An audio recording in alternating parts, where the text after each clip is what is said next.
Hi, I'm Melissa Sperka, and I'm the winner of the 2011 Just a Pinch Flower Power Contest.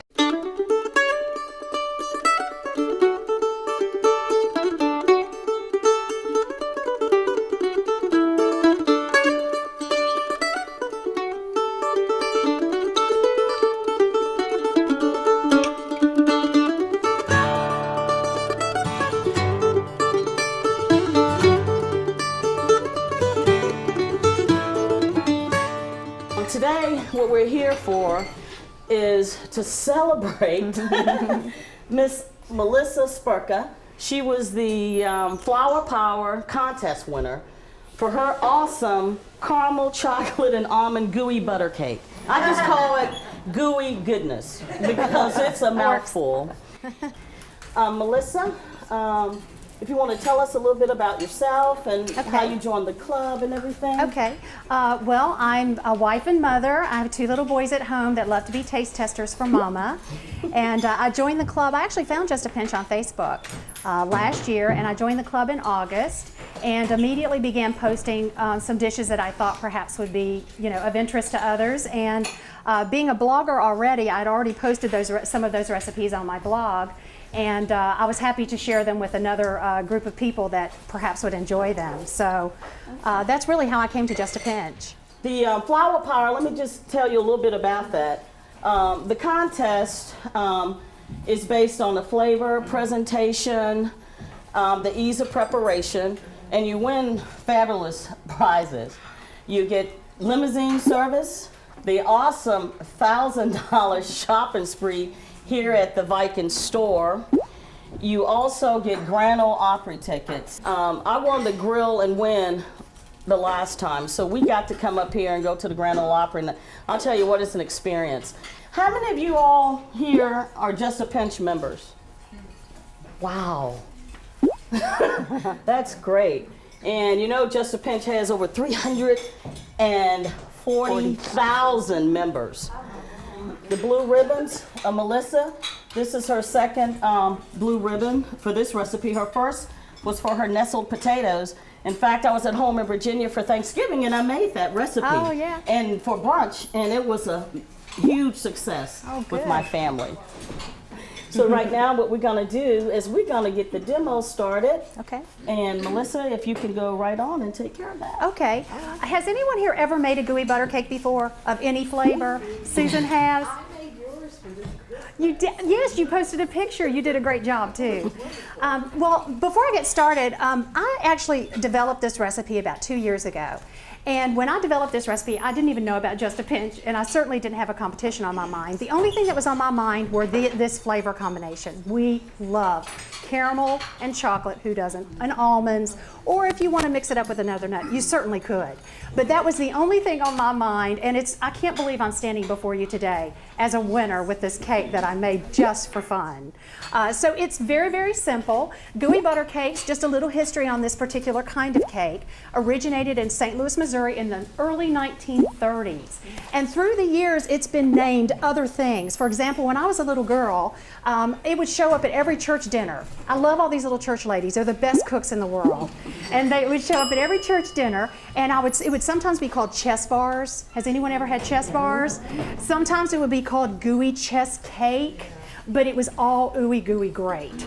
And so that's really the history of this cake, and I kind of love taking something that's really, I would call this a classic, and bringing it forward using this delightful product, Dolce de Leche, which is so fancy. It's caramel. It's a very thick caramel, and no, I've never worked at Dairy Queen, but you have to dig this out. I know I had a lot of comments, and should I get going while I'm talking? Yeah. Okay, I had a lot of comments on the website regarding where to find the Dolce de Leche, because honestly, you must find this product. It's what sets this cake apart. You could substitute things, of course, but there's just no substitute. If you want this cake, you must find the Dolce de Leche. I had a couple of people ask me if they could use an ice cream topping. And I've never done that, so I can't speak directly to that. But if it were an ice cream topping that was that thick, it probably would work for you in a pinch.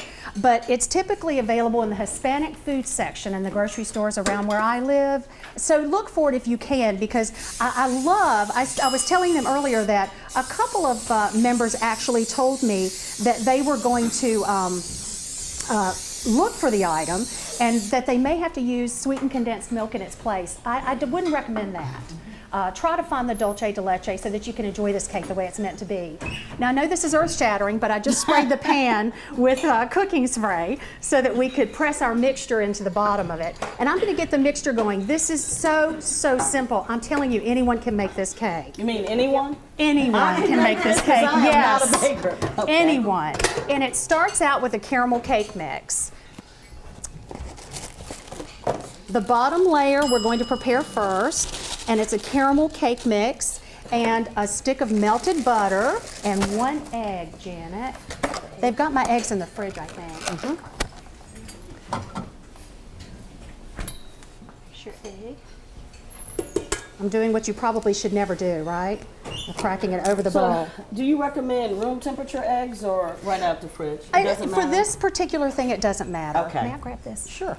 It doesn't really matter. I know some bakers are finicky about that sort of thing, but it doesn't really matter. There we go, Janet. I'll get this before it's over. All right. So you're just going to drizzle your 1 stick of melted butter into your caramel cake mix with your 1 beaten egg. This just takes a couple of minutes. And you know, people always want me to give them the exact time it takes. You know, logic has to come in somewhere when you're cooking, and you can tell when it's come together. And when it's come together and fully combined, which you certainly want it to be, that's when you're going to press it into the bottom of the pan. It's coming together beautifully. It just needs a couple of more seconds. You want to make sure, and you can you smell the caramel? Yeah. You're beginning the ooey gooey goodness already. All right. Good job. So this is going to go into the bottom of your pan. And you know, any gooey butter cake you make, this is how they start out. They start out with a cake mix layer in the bottom. You can make any, you know, it's only limited by your imagination when it comes to these types of cakes. And my imagination went a little bit wild on this one. But I'm going to press this in, and you know, you're going to want to press it evenly because you want your cake to bake evenly. So you're going, yes, you can just put that, you actually don't need to switch it out for the filling. That's actually, I'm glad you asked that. When you don't even have to wash the bowl in between making your 2 layers. Well, this one has 3 actually, which is not typical of a gooey butter cake.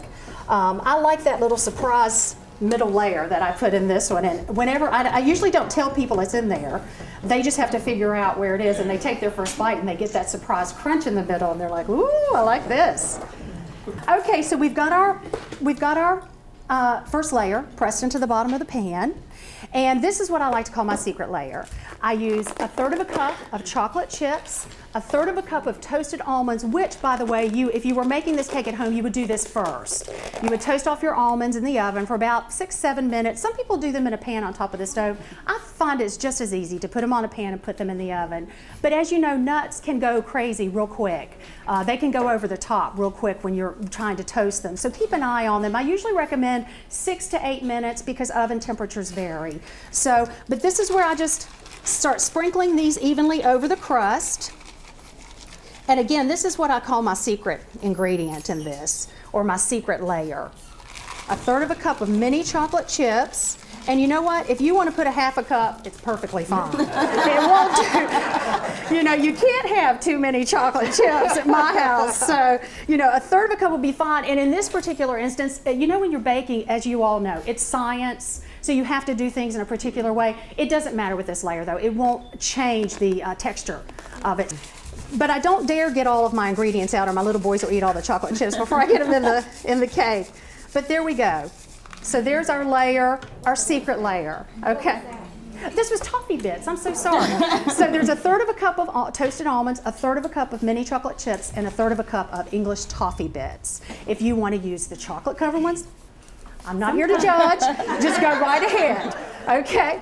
All right. And so the filling, do you want me to go ahead with the filling? Sure. Okay. The filling, same bowl. You don't have to wash anything in between. You've got 8 ounces of softened cream cheese. And I must say, not that this is a low-fat or low-cal dessert, But I actually prefer the 1/3 less fat in this. I prefer the texture of the cream cheese. So you can use either. Neither are. It's not wrong to use the full fat, but I actually prefer the texture that it gives to it. So, all right. So in goes our lusciousness, and you're going to put these in here first and let them mix together.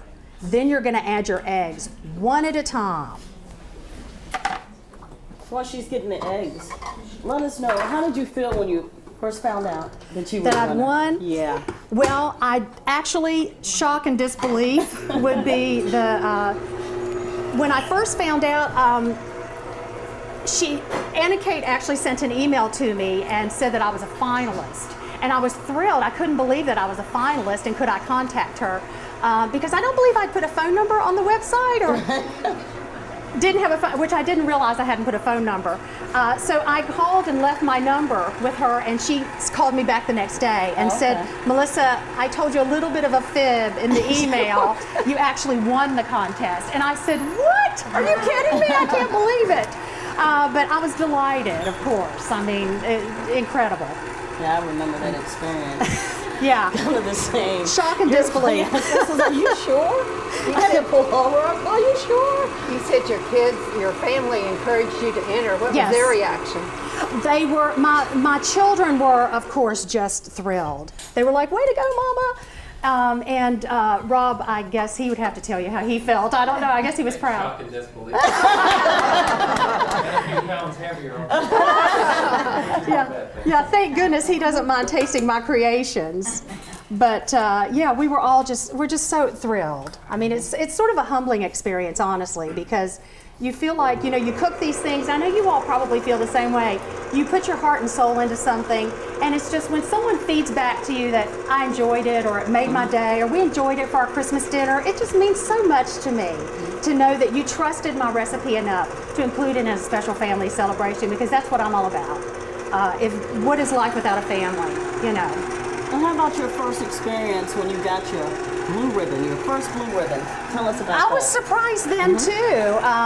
My nested skins were very well received on the site, and when I got the message that I'd gotten the blue ribbon for that, I was thrilled, and immediately put it on my blog that I'd received this blue ribbon from Just a Pinch. I hope you got some members from that.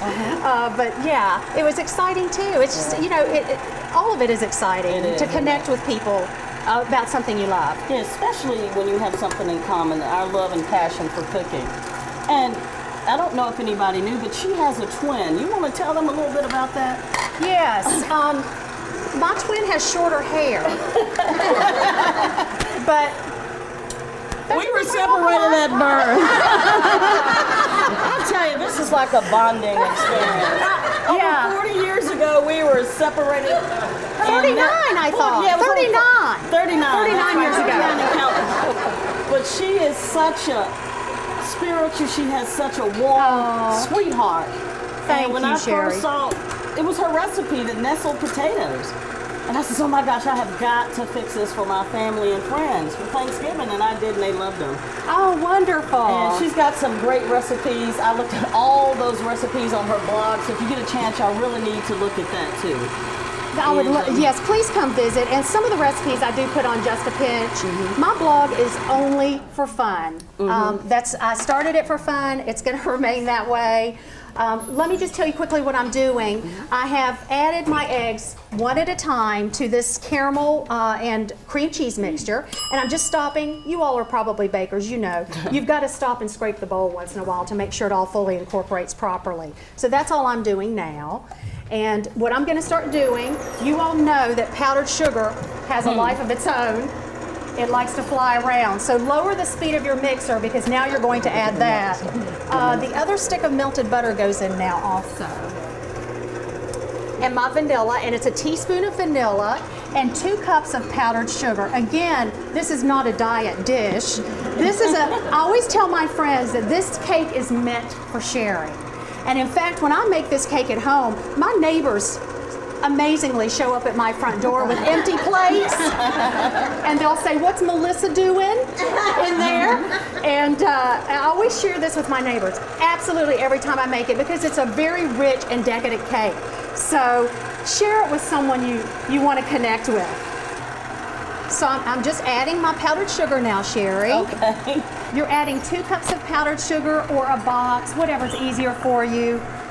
Sometimes I buy powdered sugar if I'm making cakes. Occasionally I'll make cakes for someone. And if I buy the large bags of powdered sugar, I know that 2 cups will work in this recipe. So if you don't want to buy a box and you have some loose powdered sugar, 2 cups will work. And we're coming to the close here. This is how easy this cake is. As soon as this fully incorporates, we'll pour it on and stick it in the oven and we're good to go. After I get all the powdered sugar in, I usually just let the machine do the work for a minute or 2. Is that what you had to do, Susan? Yeah. Couple minutes, that's exactly right. I think that's totally correct. While you're enjoying your meal, Melissa's gonna finish up her gooey goodness. Okay, folks, and you know always when you make a batter or anything, you always have to, before you pour it into your pan, go down and make sure everything's mixed in. Especially when you're working with this dulce de leche, because it likes to hang around the bottom of your dish and you want it all on there. So here we go. This is what sets this gooey apart. You just pour this evenly over the crust. It is thick, as you can see. And that's why I can't speak directly to a thinner caramel product. I know what this one will do. I don't know what that one would do, but you know what? I think that would be a great experiment. I mean, it just might have a bit of a different consistency and texture. Correct. That's right. And that's okay. You know, we're just cooking here. No one has to get too upset or uptight. I usually do this at home with an offset spatula, just because you can get down in there. And see, a few of my chocolate chips are coming up into the middle. That's fine. That's just an added bonus. Okay. So here we go, folks. Beautiful. It goes into the oven for 40 minutes. If your oven's a little slower, it might take 45. But the big thing with gooeys is you can ruin it in about 5 minutes. If you overcook it, I would rather you undercook it a bit than overcook it a bit, right? Because it's meant to jiggle when you get it out of the oven. When it comes out of the oven, if I had to say there was one thing I had against gooey butter cakes is they don't, they're not iced on top. They come out and they just look like what could be a bar, I suppose, if you wanted to look at it that way. So knowing that chocolate makes everything better, I just couldn't help myself but to make a chocolate glaze. And for this, I recommend about a half a cup of mini chocolate chips. Again, the others won't offend me if you want to use the larger ones. And a tablespoon or 2 of cream, whipping cream. Either one will work. Melt them in the microwave at 30-second increments. Get it out, stir it, stir it, stir it, because chocolate can scorch. So when you're doing that, do it in small and short increments. And then to plate this up, they did a beautiful job doing it. I usually use a fork, but I'm going to try to do it with this spoon. I just drizzle some over, like that, to give it a pretty presentation and to give you that warm, and I actually do like to serve this with the chocolate warm on top. Let the cake cool to room temperature and then serve it with this warm chocolate ganache, and people go crazy for it because that's the first thing that touches your tongue is that warm chocolate. And I've never met anyone that didn't like that. So we're going to pretend I did a beautiful job drizzling this with this spoon. And I love that they pipe the whipped cream, because I do the exact same thing at home. But you just want a dollop of whipped cream, which I've made. Serve it on the side. Serve it on the side like that. If you have some mint, you can go crazy if you want to. And then just a few little toffee bits, just to give them a little bit of a hint of what's inside and what's coming. Okay, so there you go. That's my caramel chocolate and almond gooey.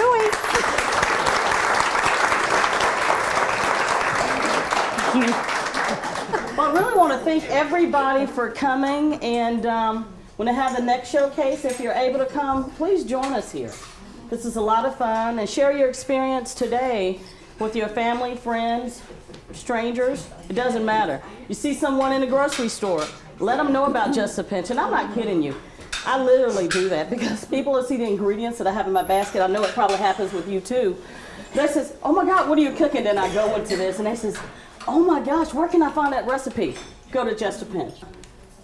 Well, we've only got like 1 minute, and I want to let Melissa say a few words before we end. Oh, wow. So. Melissa. I guess if I had to say anything, you know, most people that cook every day are just like us. They're not millionaire chefs. They're cooking for their families with love and tailoring their dishes to their specific needs and specific tastes. So I think there's nothing better to do than to cook and share what you do, what you love, your passion about a particular flavor or a particular dish or even cuisine, to share that with others. I think that's what Just a Pinch is all about, and that's certainly how I feel the sense of community on the site. Is just share your heart. It's a bit scary to put yourself out there, I know, but you know, there's going to be, people will be drawn, like people are drawn to one another, and you'll make lots of friends and be able to share what your passion is, because we're all there to learn from each other.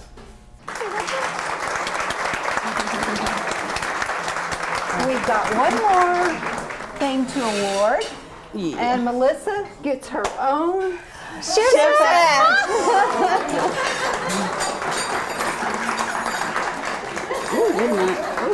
Now don't mess up with the Do Girls. Oh, no. That's right. The Southern girls got to have their due. Sorry, Absolutely. sister. Sorry. Southern There you girls go. have high hair. Yeah. Thank you. You're welcome. Chef for the day.